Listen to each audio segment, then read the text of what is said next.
चश्मा पोछनी है कैसन बा चश्मा ए बाबू चश्मा दे। अरे दूसरे काहे छू अरे पावर बा किया बड़ा की तो आरो मतलब खाली आंटी करतवा हैं बतावा ता ए बबुआ हमके काहे तू इतना मारेला एक कमरे में आरारू नहीं बा हमारी हां पतोहिया तोर माई सही सलामत बिया ना। हमार माई सही सलामत बाड़ी तो कहानी हमारा से शादी करवा दियो सो। हेलो नमस्कार प्रणाम। हम बनी आप सबके भाई एक्टर कॉमेडियन भूटाली मैनी हमारे चैनल बा आप सब देखते हैं प्यार दुलार आशीर्वाद देते हैं। और हमारे बड़े भैया गोरखपुर से आए हैं जो कि बहुत हमसे प्यार करते हैं, झकझोरन भैया। और बाबा को आप लोग जानते होंगे, और बाबा है बेस्ट कॉमेडी। और बुद्धि रानी जी हैं ब्लॉग, इनका भी चैनल है, भैया का भी चैनल है, मेरा भी चैनल है। आप सब का आशीर्वाद प्यार ऐसा ही एगो वीडियो बना देते हैं वो सबके बीच में का हो बाबा ठीक है मनोरंजन खातिर आप लोग देखते रहिए क्या हो? वीडियो में बने माई के मांजन खातिया दादा के कांजन खाती करबू दादा मंजन और कंजन नहीं तो ये ने कहतिया मनोरंजन इंटरटेनमेंट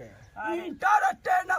खेत इंटरटेनमेंट नहीं इंटरटेनमेंट मतलब कॉमेडी या तू इंटरटेनमेंट दिखाता देखा था कैसे। अरे काय तनी मारनू कि क्या चू छोड़ दबा अभी ये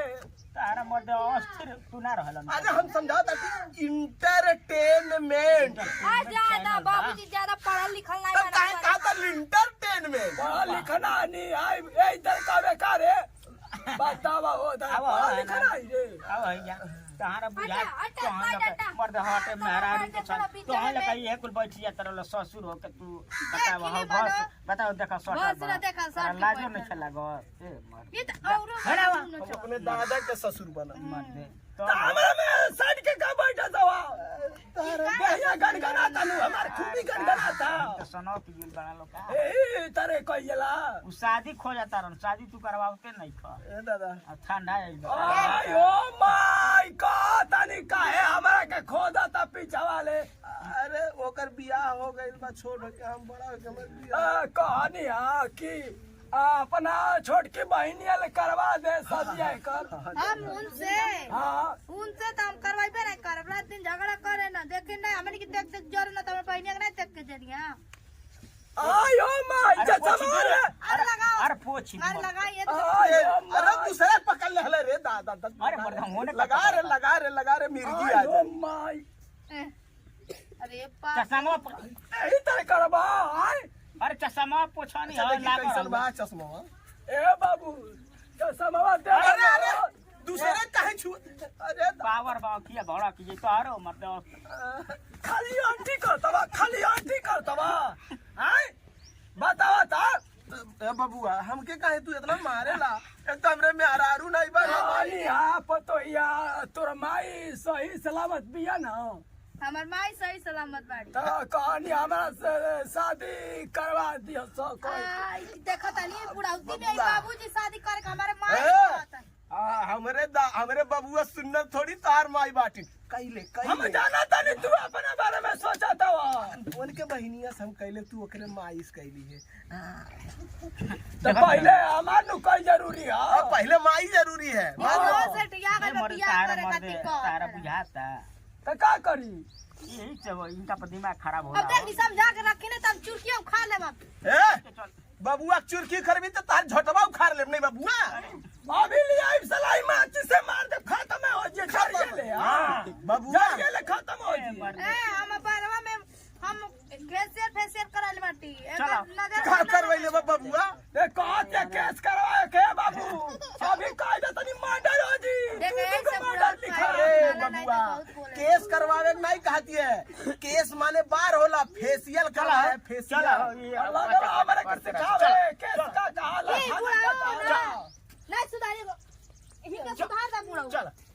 जो अपने माई के विदा कर दिया सुधार जाई बबुआ रे सही कहानी है ना। बहुत बढ़िया एकर माई सांवर के बिया बड़ गदगर बिया हाँ कैले भी आवा दू रोटी बनाई खिया एठू पतोहियो ले आवा छोटकी बहनिया सब खो ले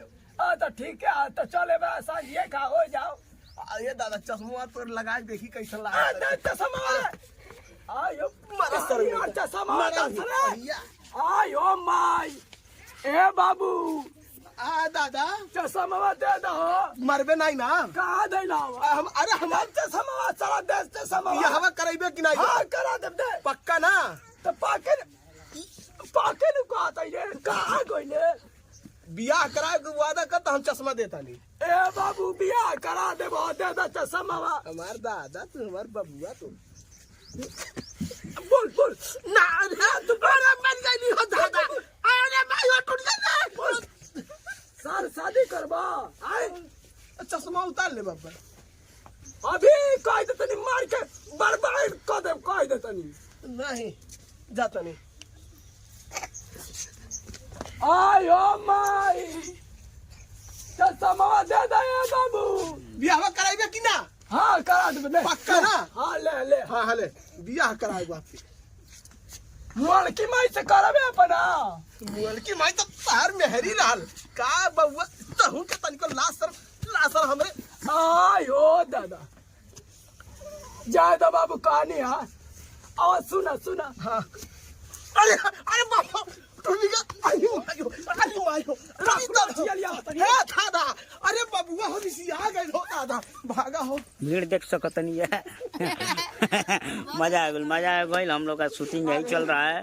इसमें देखिए भीड़ हो गया है पूरा आंगन में घर पर मेरे पूरा भाई है भूटाली जी